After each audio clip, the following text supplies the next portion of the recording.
নমস্কার বন্ধুরা, আজকের গল্প ভূতের বিশ্বাস। গল্প পাঠে আমি বিমান। গল্প শুরু করতে চলেছি ভূতের বিশ্বাস। ক্লাস 12-এ সায়েন্স নেওয়ার পর জবার পড়াশোনার চাপটা যেন অনেক বেশি বেড়ে গেছে। গ্রামের মেয়ে জবা পড়াশোনাতে খুবই ভালো। দুর্গাপুর থেকে রানীগঞ্জের দিকে যাওয়ার সময় অন্ডাল থেকে 3 কিলোমিটার দূরেই জবার গ্রাম, দক্ষিণখণ্ডে। রানীগঞ্জ আসানসোল এরিয়াতে কয়লার জন্য বিখ্যাত। এককালে এখানে কোল মাফিয়ারা রাজ করত। চারিদিকে খুন, জখম, লুটপাট এসব চলত। এখন আর সে সময় নেই, সব বদলে গেছে। এখন প্রায় লোকই চাকরি করে কোল ইন্ডিয়ার কোল মাইন্সে। কোল মাইন্সে ঘেরা ছোট্ট ছোট্ট সব গ্রামগুলো। জবার বাড়ি সেরকমই একটা গ্রামে। রাস্তার ওপরেই দোতলা বাড়ি, বেশ বড় উঠোন, আর উঠোনের চারিদিকে ফুল আর ফলের গাছে ভর্তি। জবার বাবা ফুল পছন্দ করে, তাই সারা উঠোনে বিভিন্ন রকমের ফুল গাছ। নিচের তলাতে 2টো রুম, একটা বাথরুম। কেউ ইউজ না করার জন্য মাকড়সার জাল, নোংরা একটু আধটু এদিক ওদিক হয়ে আছে। একদম খালি রুম বলে আওয়াজ গম গম করতে থাকে। জবারা ওপরে থাকে। ওপরে 2টো রুম, কিচেন, বাথরুম। নিচে আসার প্রয়োজন হয় না সেরকম, শুধু সিঁড়িটা দিয়ে আসা যাওয়া চলে, ওটুকুই। একদম ওপরে বড় একটা ছাদ আছে। জবার ছাদটা খুব পছন্দের। সারা গ্রাম দেখা যায় ছাদ থেকে। ছাদে দাঁড়িয়ে দাঁড়িয়ে মা দুর্গার বিসর্জনের নাচ, বাজি ফোটানো দেখতে, বা সিঁড়িতে দাঁড়িয়ে ছাদে বৃষ্টি পড়া দেখতে বেশ ভালো লাগে। এই গ্রাম থেকে সায়েন্স নিয়ে পড়া ছেলে মেয়ে খুব একটা বেশি নয়। মেয়ের সংখ্যা তো তুলনামূলকভাবে অনেকই কম। পড়াশোনার চাপে এখন তো রাতে ঘুমই হয় না ঠিক করে। 1 ঘন্টা ঘুমিয়ে আবার উঠে পড়তে বসে যায়। সারা রাত এই চলে। জোরে পড়তেও পারে না, মা বাবার ঘুম ভেঙে যাবে বলে। আর জোরে জোরে না পড়লে তাড়াতাড়ি পড়া মনে থাকে না জবার। অনেক ভেবে জবা ঠিক করে নেয় নিচের ছোট্ট ঘরটাতে পড়বে রাতে। তাহলে অনেকক্ষণ পড়তে পারবে জোরে জোরে, কারোর ঘুমের কোনো ক্ষতিও হবে না। পড়া শেষ হলেই চলে আসবে মা বাবার এখানে ঘুমোতে। আজ রাত থেকে এইভাবেই চলবে, জবা সেটা মাকে বলে দেয়।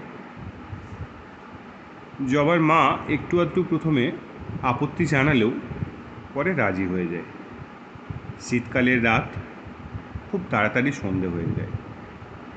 কাল আবার ফিজিক্সের এক্সাম আছে জবার। মাথায় কিছুই থাকছে না যেন। আজ সারা রাত পড়ে রিভিশন শেষ করে দেবে চ্যাপ্টারগুলো। তাড়াতাড়ি খাওয়া দাওয়া সেরে একটা কম্বল, জলের বোতল আর বইগুলো নিয়ে নিচে নেমে চলে আসে। সিঁড়িতে একটা কোলাপসিবল গেট লাগানো আছে, যেটা সাধারণত তালা দেওয়া থাকে।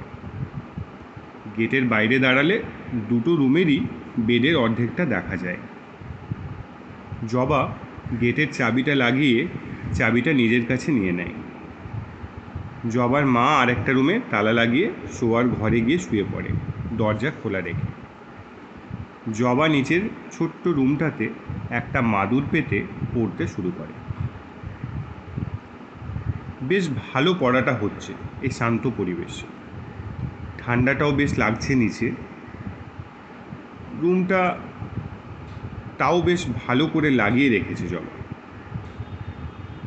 মাঝে মাঝেই কোথা থেকে যেন ঠান্ডা হাওয়া আসছে ভেতরে।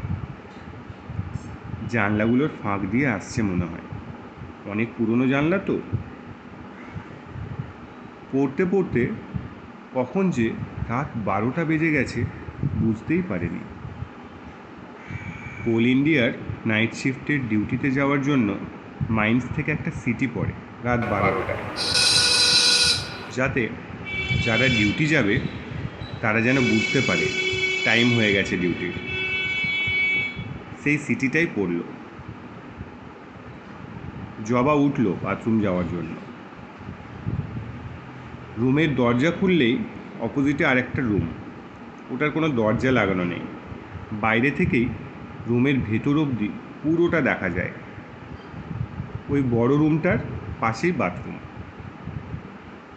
দরজাটা খুলে ওই রুমটার দিকে নজর যেতেই জবার কীরকম হাত পা ঠান্ডা হয়ে যায়। রুমে যে চেয়ারটা রাখা আছে ওতে কে যেন শাড়ি পরে পিছন ঘুরে বসে আছে। শাড়িটা মাথায় ঘোমটা দিয়ে যেন নিচু হয়ে ঘুমোচ্ছে। যেন শাড়িটা ঠিক পরে নেই, কোনো শরীরে যেন শাড়িটা ওপর থেকে কেউ ফেলে দিয়েছে। হাত পা ঠান্ডা হয়ে আছে জবার। মাথা কাজ করে না ভয়ে। কোনো মতে মনে সাহস নিয়ে এগিয়ে যায় রুমের দিকে। সায়েন্সের স্টুডেন্টসে এসবে তার কোনো বিশ্বাস নেই। সব কিছুর একটা না একটা কোনো কারণ থাকে। নিজের মনেই এসব বলতে বলতে এগিয়ে যেতে থাকে। রুমে কোনো আলো নেই। জবার পড়ার রুমের আলোতে পুরো রুমও দেখা যাচ্ছে না ঠিক করে। এক পা করে এগিয়ে যায় জবা। লাইটের সুইচটা ঢুকেই ডান দিকে আছে, ওটা মনে আছে ওর। হাত দিয়ে খুঁজতে থাকে। ওখানে দাঁড়িয়ে শাড়িটা হঠাৎ উড়তে শুরু করে এবার, আর ঠান্ডা হাওয়ার একটা স্রোত বয়ে যাচ্ছে। যেন এই এই এবার মুখ ঘুরিয়ে ওর দিকে তাকিয়ে দেখবে। জবা ওখানে দাঁড়িয়ে শুধু ভাবতে থাকে ও ভুল করে ফেলেছে দেখতে এসে। ওর উচিত হয়নি এসব নিয়ে এত সাহস দেখানোর। ভয়ে হাত পা জমে গেছে, আর পিছোতে অবধি পারছে না। হঠাৎ করে লাইটের সুইচটাতে হাত পেয়ে যায়। সারা রুম আলোতে ভরে যায়। রুমে একটা চেয়ার রাখা আছে, আর তার উপরে মায়ের বড়ি শুকোতে দেওয়ার গামলাটা রাখা আছে, আর গামলাটা ঢাকা দেওয়া আছে শাড়ি দিয়ে। ভুল করে ফ্যানের সুইচে হাত পড়ে যাওয়ার জন্য শাড়িটা হঠাৎ করে উঠতে শুরু করেছিল। জবার নিজেকেই বোকা বোকা লাগে। কিভাবে ভয় পেয়ে গেছিল ভাবলে নিজেই হেসে ফেলে। বাথরুম থেকে ঘুরে এসে পড়তে বসা যাবে। সারা রাত আজ পড়বে। ভয়টা যেন একদম কেটে গেছে ওর। একবার তো উঠোনের দিকে তাকিয়েও দেখেও নিল জবা। ভয় কিসের, যেদিকে ইচ্ছা দেখব। ভূত টুতে বিশ্বাস নেই আমার। সায়েন্সে ভালো রেজাল্ট করে সায়েন্টিস্ট হওয়ার ইচ্ছা, আর আমি নাকি এইসব বিশ্বাস করে ভয় পাবো। এসব ভাবতে থাকে জবা, আর নিজেই হাসতে থাকে। পড়তে পড়তে খেয়াল করেনি সময়। ঠান্ডাতে যেন হঠাৎ করে বেশ বেড়ে গেছে। ঘড়িতে দেখা যাচ্ছে রাত 2টো। দরজায় হঠাৎ করে একটা টোকা। জবা বুঝতে পারে বাবা না হলে মা হয়তো উঠে গেছে, ডাকতে এসেছে শোয়ার জন্য। উঠে দরজা খুলে দেখে কেউ নেই, একদম খালি। ভুল শুনলো হয়তো, অনেকক্ষণ ধরে এক মনে পড়ছে তো, অন্য কিছুর শব্দকে দরজায় টোকা ভেবেছে। 5 মিনিট হয়েছে পড়া, আবার টোকা দরজায়। না, ভুল তো নয়। একদম পরিষ্কার শুনল দরজায় টোকাটা। জবা রুম থেকে জিজ্ঞাসা করলো, কে মা? কোনো উত্তর নেই। এতক্ষণের ওর সাহসের কথাগুলো যেন হারিয়ে যাচ্ছে। মা বাবা ওপরে একবার চেঁচিয়ে ডাকলে শুনতে তো পাবে, কিন্তু বুঝতে পারবে যে আমি ভয় পেয়ে গেছি। ভয় তো পাইনি, শুধু বুঝতে পারছি না দরজায় টোকাটা কে মারছে। আবার টোকা, এবার বেশ জোরে। জবা কাঁপা কাঁপা গলাতে জিজ্ঞাসা করলো, কে বাবা তুমি, আমি কিন্তু বাইরে গেলে ভালো হবে না, খুব মারবো কিন্তু তোমাকে।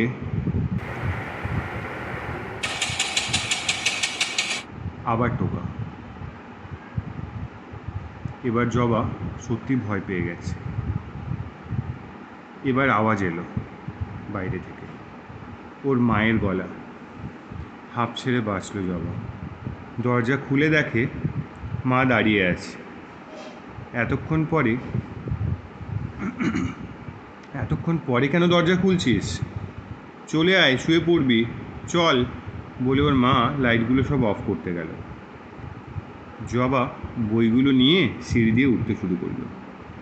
সিঁড়িটাই পুরো অন্ধকার হয়ে আছে। মা ওপরের লাইটটা অন অবধি করে নামেনি, শুধু শোয়ার ঘরের লাইটটা অন করে নেমে এসেছে। ওতেই যেটুকু আলো আসছে বারান্দা অবধি। ওপরে উঠতে উঠতে কতটা রিভিশন এখনও বাকি থাকলো এসব বলে চলেছে জবা। পিছনে ওর মায়ের শাখা পলার আওয়াজ এই নিস্তব্ধ রাতেও শোনা যাচ্ছে। গেটের কাছে এসে দেখে গেটে তালা লাগানো। চাবিটা পকেট থেকে বের করে খুলতে খুলতে জবা বলে চলেছে, তুমি আবার তালাটা লাগিয়ে দিলে কেন? এই তো 5 মিনিটেই আবার উপরে আসতে। এসব বলতে বলতে হঠাৎ শোয়ার ঘরে বেডের দিকে নজর যায়। হাত কাঁপতে থাকে জবার। বেডে যেটুকু দেখা যায় সেটুকুতে ওর মাকে গভীর ঘুমে শুয়ে থাকতে দেখা যাচ্ছে, আর পাশে ওর বাবার হাতটা দেখা যাচ্ছে। এখনও সে পিঠে মায়ের হাতটা ফিল করতে পারছে। কে দাঁড়িয়ে আছে পিছনে ওর? না, আর সাহস নেই জবার, আর নেই সাহস পিছন ফিরে দেখার, যুক্তি দাঁড় করানোর এই ঘটনা। আজকের গল্প এখানেই শেষ। গল্প ভালো লেগে থাকলে লাইক অ্যান্ড শেয়ার অবশ্যই করবেন। Thank you so much.